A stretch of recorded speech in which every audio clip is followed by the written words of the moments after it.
Welcome dear students. In Network Analysis and Synthesis course, we are going to discuss three-phase delta connections in three-phase AC circuits. After completing this module, you will be able to explain the relationship between the line and phase voltages and currents in delta connection.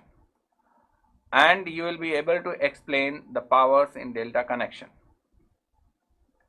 Exam point of view से इस topic का weightage काफ़ी अच्छा है। यहाँ से आपको long answer type numerical problems मिलेंगी और थ्योरेटिकल प्रॉब्लम्स भी मिल सकती हैं, वो शॉर्ट आंसर टाइप की भी हो सकती हैं। इसमें जो ऑब्जेक्टिव टाइप क्वेश्चंस बनते हैं वो आपको कॉम्पिटिटिव एग्जाम में मिल सकते हैं। डेल्टा कनेक्शन का जो एप्लीकेशन है वो generator side as well as load side दोनों साइड में यूज होता है। जनरेटर साइड में अगर हम डेल्टा कनेक्शन यूज करेंगे तो जरूरी नहीं कि लोड साइड में हम डेल्टा कनेक्शन यूज ना करें, दोनों साइड में हो सकता है, या फिर डेल्टा एंड स्टार कनेक्शन भी हो सकते हैं।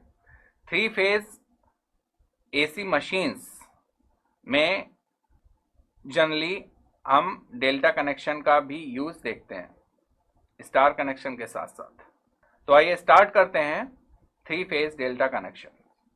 तो first of all, before deriving the relationship between the line voltage, phase voltage, line currents and phase currents, first of all focus on the diagram of delta connection.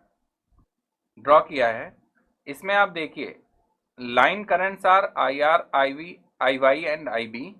ये हमने outside means outgoing currents के form में represent किया है। Line currents outgoing तब होंगी जब ये अल्टरनेटर होगा और इनकमिंग करंट्स तब होंगी जब ये एज ए लोड एक्ट कर रहा होगा। तो यहाँ पर जो हम रिलेशनशिप डेवलप करने जा रहे हैं ये किसी लोड एंड अल्टरनेटर पे बेस्ड नहीं है, इन जनरल है। ठीक है, इसको आप कभी इस जैसे हमने स्टार कनेक्शन में डिस्कस किया, इन जनरल चाहे वो लोड हो या फिर अल्टरनेटर या जनरेटर हो, वो दोनों जगह ये रिलेशनशिप होल्ड करती हैं जो हमने फॉर्मूलाइज ड्राइव किए थे। वैसे ही सेम केस यहाँ पे। अब जब ये हमने सर्किट डायग्राम ड्रॉ किया है तो इसमें जो कॉइल्स रिप्रेजेंट कर रही हैं ये नेट इम्पीडेंस को रिप्रेजेंट कर रही हैं। आप इसको इंडक्टर मत समझिए, ठीक है। इन जनरल ये किसी नेट इम्पीडेंस को रिप्रेजेंट कर रही हैं। Between B and R this is one phase, between R and Y this is another phase, between Y and B another phase. तो ये तीनों ब्रांचेस तीन फेजेस को रिप्रेजेंट कर रही हैं। जैसा कि हमने डेल्टा कनेक्शन में आपको बताया था कि फेज वोल्टेज और लाइन वोल्टेज डेल्टा कनेक्शन में सेम होते हैं। तो यहाँ पर जो भी डिफरेंशिएशन होता है वो लाइन करंट और फेज करंट के बीच में होता है। तो इसका जो डेरिवेशन स्टार्ट करेंगे वो लाइन करंट और फेज करंट से स्टार्ट करेंगे। उससे पहले इसका फेजर डायग्राम मीन्स जो वेक्टोरियल रिप्रेजेंटेशन ऑफ करंट्स है वो हम ड्रॉ करेंगे बेसिक, देन हम उसमें ऐड ऑन करते जाएंगे जैसे जैसे हम कुछ स्टेप सॉल्व करेंगे। तो आप देखिए यहाँ पर जो फेज करंट्स हैं वो फेज करंट्स क्या हैं पहले मेंशन कर लेते हैं।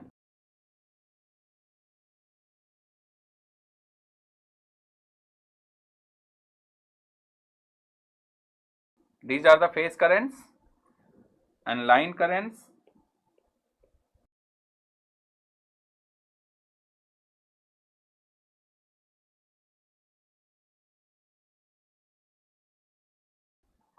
और डेल्टा कनेक्शन के केस में phase voltage equals to line voltage.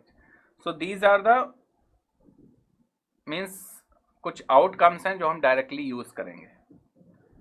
Phase currents को हम IPH से रिप्रेजेंट करते हैं और लाइन करंट्स को हम IL से रिप्रेजेंट करते हैं, ठीक है।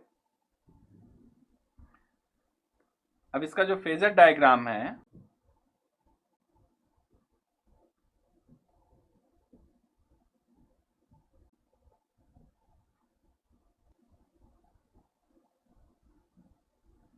These are the phase currents जो कि 120 डिग्री के डिस्टेंस पे हैं। डिस्टेंस यहाँ मीन्स 120 डिग्री की फेजर डिफरेंस, ठीक है।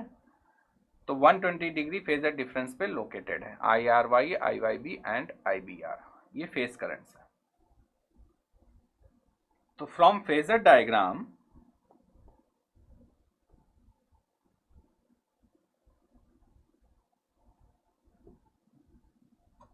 फेजर डायग्राम में आई आर फाइंड आउट करने की कोशिश करते हैं।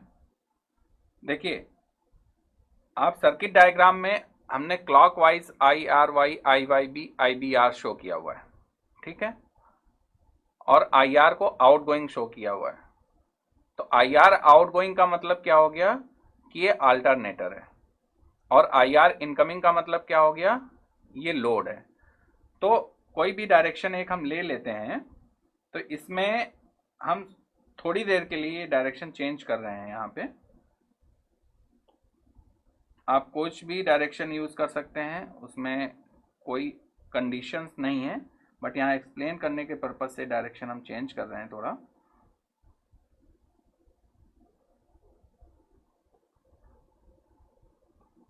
सो यहाँ पे आई आर इक्वल्स टू क्या हो जाएगा, आई आर इक्वल्स टू होगा I R Y minus I B R. Circuit diagram में देखिए, अब इसको फेजर डायग्राम में ड्रॉ कीजिए। तो आई बी आर माइनस कहां पर होगा, इस डायरेक्शन में, ये आई बी आर हो गया माइनस आई बी आर, और इसको अगर हम आई आर वाई के साथ रिजल्टेंट फाइंड आउट करने की कोशिश करें तो रिजल्टेंट क्या होगा,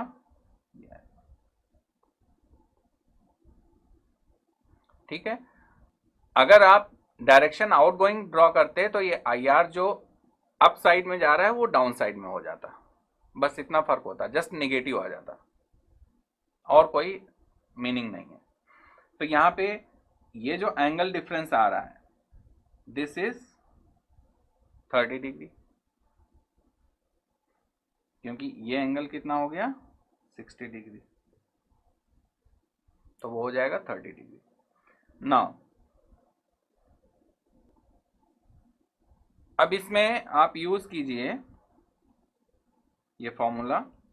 अगर फेजर डायग्राम में जाते हैं तो आपको पता है कि वेक्टर, अगर दो वेक्टर सम हो रहे हैं, ऐड हो रहे हैं, उनका रिजल्टेंट वेक्टर क्या होता है, ऐसे फाइंड करते हैं, root of I A square plus B square plus 2ab cos phi,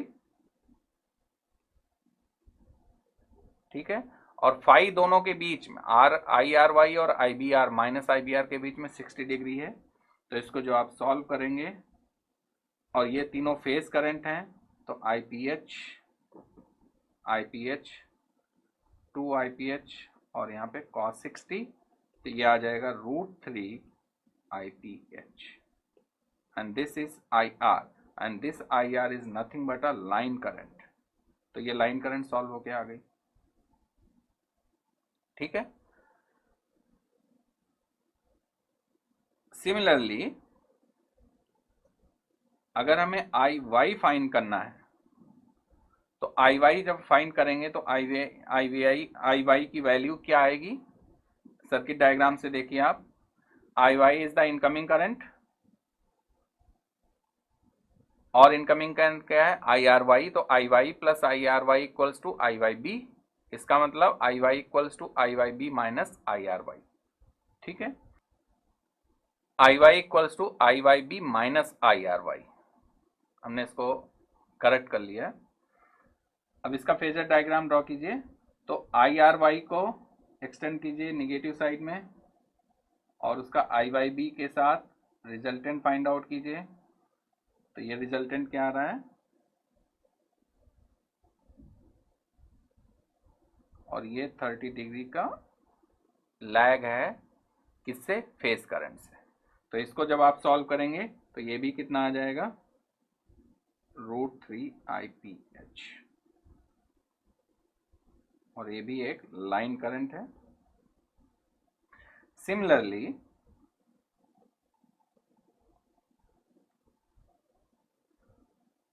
I B equals to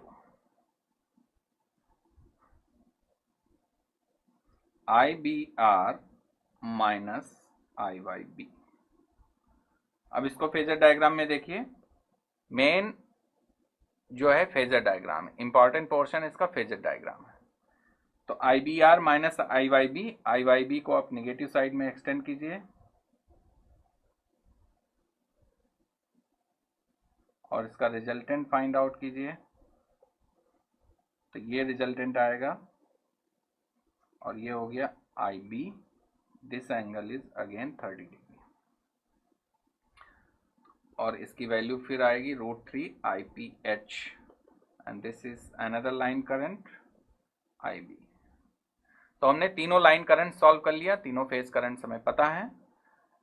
अब ये तीनों लाइन करंट्स में रिलेशन क्या आ रहा है, IL equals to √3 IPH। It means line current in delta connection is √3 times of phase current. So IL equals to √3 IPH. ठीक, and in delta connection, as I told you in the starting, that phase voltage is equal to the line voltage. तो यहाँ पे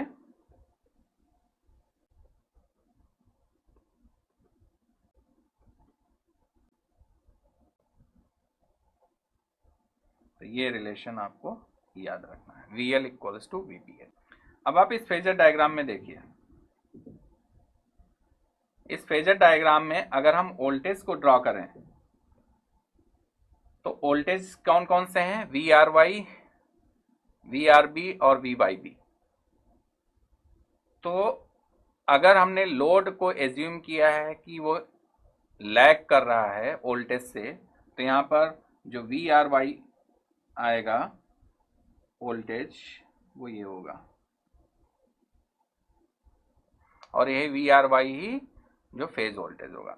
तो इससे जो current lag कर रही है वो कितने एंगल लैग कर रही है, suppose 5 angle.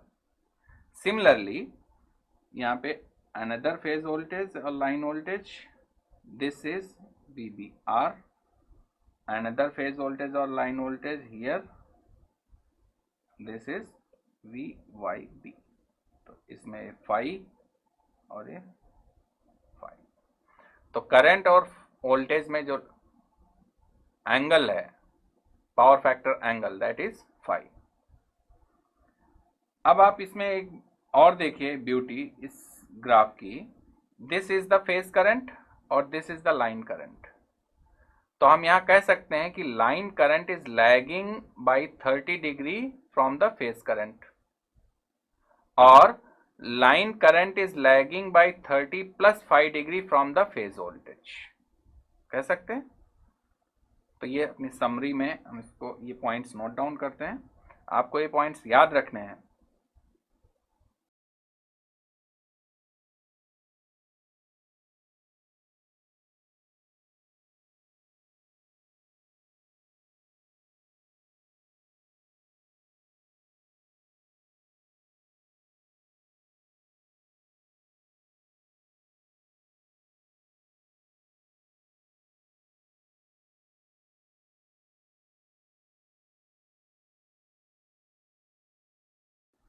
So these are the points which you have to remember always. Line currents are 120 degree apart from each other, as well as phase currents. Line currents are 30 degree behind the respective phase currents. Angle between the line current and line voltage or phase voltage is 30 + 5 degree. VL equals to VPH and IL equals to √3 IPH, right?